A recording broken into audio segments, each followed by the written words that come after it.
Vice ganda, under fire matapos ang isang birong nagpainit ng ulo ng ilang taga Davao, at kay dating Pangulong Duterte pa bumagsak ang punchline.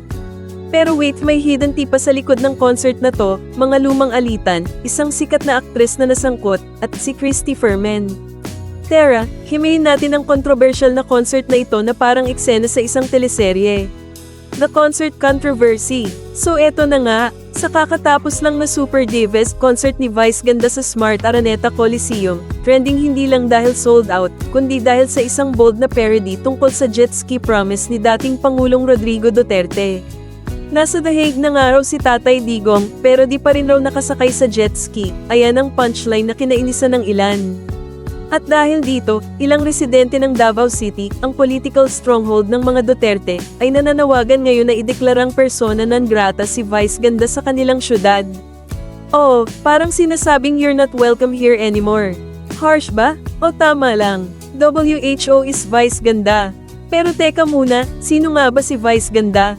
Well, for anyone living under a rock, si Jose Marie Visceral, aka Vice ganda, ay hindi lang basta komedyante. He's a TV host, actor, singer, box office king, and a pop culture icon with millions of fans. Over 20 million followers on Facebook, although, recently, that number dropped to 19 million and counting. Ouch! Marami ang naaliw, pero marami rin ang nainis.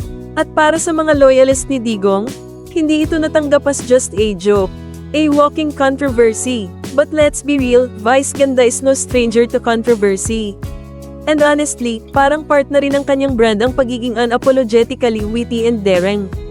Pero sa concert na to, di lang si Digong ang na-parody, nadamay rin sina MC Mua at Lassie Marquez, ang kanyang longtime friends and fellow comedians.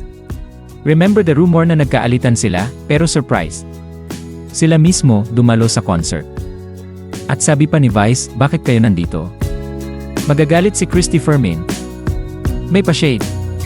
Sa gitna ng concert, kinuyog ang narrative na may alitan nga sila.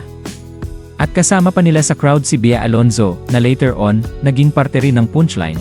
Ito pa ang masaya, Bea Alonzo, na nanonood kasama ang boyfriend na si Vincent Co, ay nabanggit din sa biruan ni Vice, Bea, you handle it.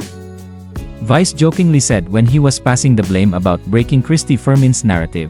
Pero alam nyo bang si Bea ay kasalukuyang complainant sa cyber libel case laban kay Christy Fermin at co-hosts nito? As in, same Christy na binanatan ni Vice sa concert, Davao City Vice ganda, ngayon, back to Davao City, persona non grata. Mabigat yan, usually ginagamit lang yan sa mga foreign dignitaries na unwelcome sa bansa. Pero si Vice, a local celebrity being symbolically banned in, formed in before, netizens are divided. Some say, unfollowed na si Vice. Disrespectful. It was a joke. Parody is part of comedy. Freedom of speech yan. Chill lang. Pero may mga nagsabing wag muna kayong kumain sa MSDO ngayon mga memes. In reference to Vice MSDO endorsement. Cancel culture, real and raw, give a bigger picture. Here's a thought, are we becoming too sensitive? Or, are artists crossing the line in the name of entertainment? Vice ganda has always pushed boundaries. But now, the backlash seems heavier.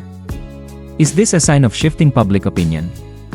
Or is it just political loyalty kicking in? What makes this even more juicy is the timing, with the upcoming elections in 2025, every comment about Duterte, every joke, every tweet.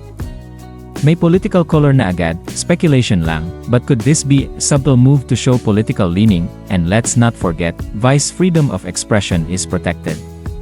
Pero Davos is also real. Kaya this issue, more than just about Public influence. So mga kachismis, should Vice ganda apologize? Is the Davao City persona non grata call justified? And should comedians now walk on eggshells just to please everyone? Let me know your thoughts in the comments.